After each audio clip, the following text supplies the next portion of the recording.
अलवर के गुरुद्वारे के पूर्व ग्रंथी के साथ मारपीट हुई है। अज्ञात बदमाशों ने पूर्व ग्रंथी की बाइक रोककर जमकर मारपीट की है। ग्रामीणों ने अस्पताल में भर्ती कराया है। पुलिस ने आरोपियों की गिरफ्तारी के निर्देश दे दिए हैं। बड़ी खबर अलवर से इस वक्त आपको बता रहे हैं, जहां पर पूर्व ग्रंथी के साथ मारपीट की गई है। अज्ञात बदमाशों ने ये मारपीट की है।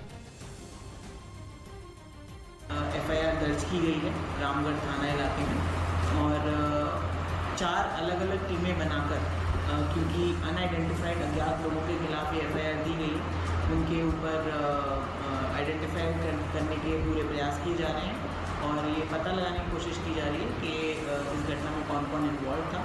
साथ ही IPC के सभी सेक्शंस में ये FIR दर्ज की जाकर इसमें अनुसंधान रामगढ़ SHO द्वारा शुरू किया जा चुका है। वो मेरे साथ तो मेरे को खींच के वहाँ एक साइड में ले गए। वहाँ जाके उन्होंने मेरी गिरबान पकड़ ली, आंखों में मिर्च डाल दी और मेरे बाल काट दिए। नाड़ काटने की फिराक में थे, लेकिन पुजारी की वजह से कि भाई ये पुजारी है गुरुद्वारे का, तो इसके बाल काटने ही अच्छे हैं। उधर पटना एयरपोर्ट पर उस वक्त हड़कंप मच गया जब दिल्ली के लिए उड़ान भरने को तैयार इंडिगो के एक विमान में बैठे एक यात्री ने अपने पास बम होने का दावा किया, जिसके बाद आनन फानन में फ्लाइट को उड़ान भरने से रोक दिया गया और पुलिस फौरन एक्शन में आ गई। बम निरोधक दस्ता पूरे साजो सामान के साथ एयरपोर्ट पहुंच गया। इसके साथ ही विस्फोटक का पता लगाने के लिए डॉग स्क्वाड को भी वहां लाया गया। हालांकि काफी देर तक चली जांच के बाद विमान से कोई बम नहीं मिला, लेकिन ATC यानी एयर ट्रैफिक कंट्रोल से मंजूरी नहीं मिलने की वजह से फ्लाइट को रद्द कर दिया गया, जिससे भड़के यात्रियों ने हंगामा शुरू कर दिया। बताया गया कि बम होने का दावा करने वाले का नाम ऋषि चंद है, जिसे CISF ने पूछताछ के लिए हिरासत में ले लिया।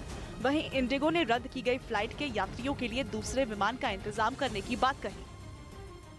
मध्य प्रदेश के सागर में एक आदमी को लोगों ने घेर लिया और फिर उसकी जमकर पिटाई कर दी। इस दौरान किसी ने इस पिटाई का वीडियो बना लिया और वायरल कर दिया। एक आदमी जमीन पर बैठा नजर आता है। उसके चारों तरफ लोगों की भीड़ दिखती है। वो आदमी लगातार हाथ जोड़कर माफी मांगता दिखा, लेकिन फिर बीच सड़क पर ही भीड़ ने इंसाफ करना शुरू कर दिया। भीड़ में मौजूद लोगों ने उस आदमी पर थप्पड़ बरसाने शुरू कर दिए। किसी ने अधेड़ को लात घूंसों से पीटा। पिट रहे आदमी पर आरोप था कि उसने एक लड़की से छेड़खानी की, जिसके बाद लड़की ने विरोध किया और बदतमीजी करने लगा, जिसके बाद लोगों ने आरोपी को घेर लिया और फिर जमकर उसकी पिटाई की।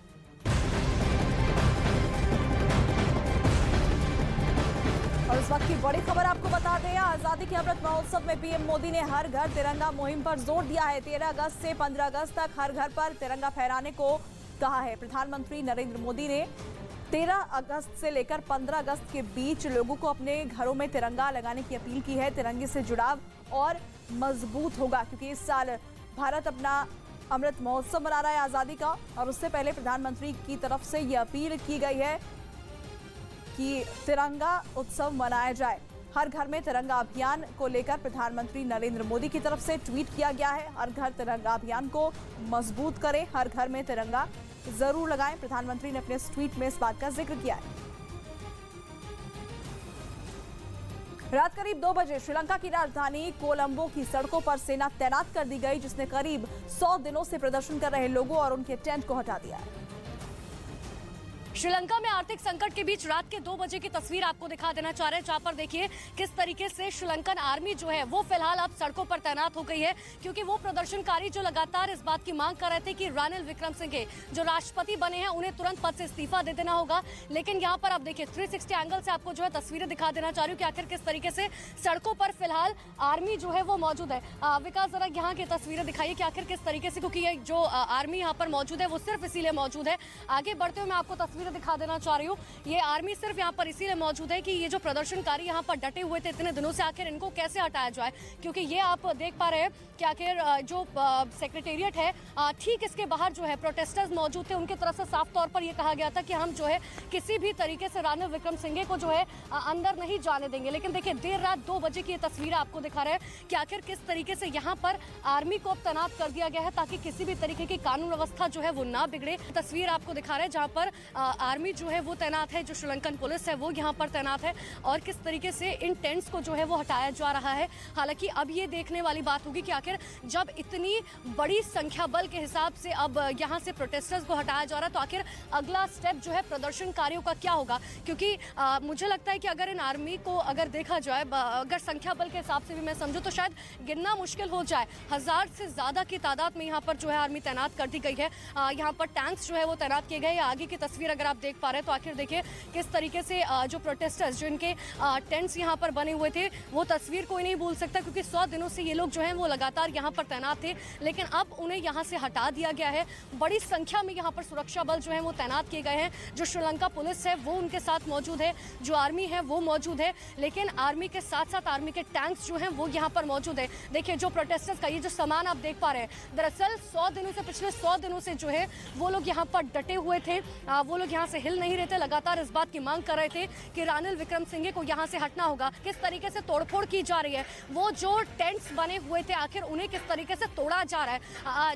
चाहे लकड़ी की मैं बात करूं, लोहे की मैं बात करूं, जिस भी चीज से उन टेंट्स को बनाया गया था उन्हें किस तरीके से यहाँ से जो है हटाया जा रहा है, उन्हें ट्रक में डालकर ले जाया जा रहा है ताकि इनको जो है दोबारा से यहाँ पर ना बनाया जा सके। लेकिन ये जो तोड़फोड़ है ये आर्मी की तरफ से यहाँ पर लगातार की जा रही है उन प्रदर्शनकारियों के लिए कि आप जो है अब यहाँ पर ये टेंट नहीं बना सकते हैं। ये नाराजगी जो आपने जाहिर की थी ये राष्ट्रपति के खिलाफ नहीं हो सकते। और आपको याद भी होगा कि मजिस्ट्रेट की तरफ से साफ तौर पर आदेश दिया गया था कि देखिए प्रदर्शन के दौरान प्रदर्शन के 50 मीटर के दायरे में किसी भी तरीके का प्रदर्शन नहीं किया जाएगा। और ये लोग जो यहाँ पर सुरक्षा बल तैनात है, जितना भी यहाँ पर प्रदर्शन चल रहा था उसे किस तरीके से समेटते हुए चंद चीज़ों में जो है नजर आ रही हैं। ये जो ट्रक आप यहाँ पर देख पा रहे हैं, दरअसल ये ट्रक वही मौजूद है जो तमाम चीज़ें यहाँ पर थी, उन सबको किस तरीके से समेट कर जो है ले जाया जा रहा है। हालांकि अब अगला स्टेप क्या होगा रानिल विक्रमसिंघे का, इसके लिए थोड़ा सा हमें इंतजार करना होगा। श्रीलंका में रानिल विक्रमसिंघे के राष्ट्रपति पद की शपथ लेते ही सेना को सड़क पर उतार दिया गया, उन्हें कार्रवाई के लिए आदेश दे दिया गया। तो देखिए श्रीलंकन आर्मी जो है वो लगातार यहाँ पर मौजूद है और श्रीलंकन आर्मी की तरफ से जो है मोर्चा संभाल लिया गया है श्रीलंका की सड़कों पर। अब जब श्रीलंका की आर्मी जो है जब यहाँ पर ग्राउंड पर मौजूद है तो आखिर अब प्रदर्शनकारियों का अगला जो है निर्णय क्या होगा, उनकी तरफ से अगला स्टेप क्या लिया जाएगा, इसके लिए थोड़ा सा इंतजार करना होगा। लेकिन देखिए श्रीलंका की जिस तरीके की अर्थव्यवस्था है, जिस तरीके से प्रदर्शनकारी पिछले 100 दिनों से लगातार सड़कों पर डटे हुए थे, वो हटने का नाम नहीं ले रहे थे। उनकी तरफ से साफ तौर पर कहा गया कि पहले गोटबाया राजपक्षे जो है वो हटे, इस्तीफा दे, वो इस्तीफा उन्होंने दिया भी, वो देश छोड़कर भाग गए। उसके बाद रानिल विक्रमसिंघे जो है वो राष्ट्रपति के पद पर जो है अब उनकी नियुक्ति हो चुकी है। आज उन्होंने सुबह सवेरे शपथ ली है, समझिए सुबह सवेरे 10 बजे उन्होंने शपथ ली और देर रात 2 बजे जो है आखिरकार श्रीलंकन आर्मी जो है वो सड़कों पर तैनात कर दी गई। प्रदर्शनकारियों के घर जिन्हें जो 100 दिनों से थे उन्हें किस तरीके से नेस्तनाबूद जो है वो चंद सेकंड्स के अंदर कर दिया गया है। लेकिन आखिरकार अब श्रीलंका का क्या होगा, क्या रानिल विक्रमसिंघे जो है जो नाराजगी जनता के बीच में है क्या उसको संभाल पाएंगे या नहीं संभाल पाएंगे, और प्रदर्शनकारियों का अगला स्टेप क्या होगा। क्योंकि देखिए जो आवाजें हम यहाँ पर सुन भी पा रहे हैं कि दूसरी तरफ जो है प्रदर्शनकारी मौजूद है, इस तरफ श्रीलंकन आर्मी जो है वो मौजूद है। लेकिन अब अगले 24 घंटे बहुत जरूरी हो जाते हैं, क्योंकि अब जाहिर सी बात है कि जो घर उन लोगों के थे वो तोड़ दिए गए हैं। तो क्या कुछ लोगों की गिरफ्तारी होगी, कुछ लोगों को हिरासत में लिया जाएगा, आगे श्रीलंकन आर्मी की तरफ से क्या कुछ किया जाएगा, इसके लिए थोड़ा सा इंतजार करना होगा।